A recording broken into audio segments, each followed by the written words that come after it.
Malacca மாநிலத்தின் ஜாசின் மாவட்டத்தில் உள்ள சிம்பாங் பக்கோவிக் பகுதியில் நேற்று மாலை ஏற்பட்ட தீ விபத்தில் சுமார் 100 ஆண்டுகள் பழமையான 14 மரக்கடைகள் முற்றிலும் எரிந்து நாசமாகியுள்ளன.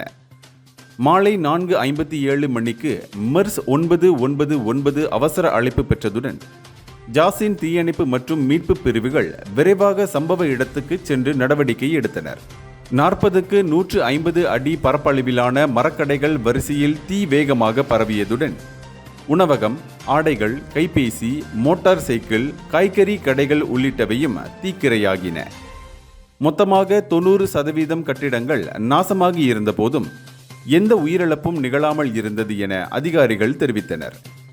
தீயணைக்கும் பணிகளில் தண்ணீர் அழுத்தம் குறைவாக இருந்ததால் சிரமங்கள் ஏற்பட்டது. இருப்பினும் ஜாசின் மற்றும் அருகிலுள்ள நிலையங்களில் இருந்து 4 தண்ணீர் குழாய்கள், நீர் தொட்டிகள் பயன்படுத்தப்பட்டு தீ பரவாமல் தடுக்கப்பட்டது. வீரர்களின் நேர்த்தியான பணியால் தீ கட்டுப்படுத்தப்பட்டது என ஜாசின் தீயணைப்பு மற்றும் மீட்பு பணிகள் நிலைய குழு தலைவர் சைஃபுல் நஸ்ரி முகமது நோர் தெரிவித்துள்ளார்.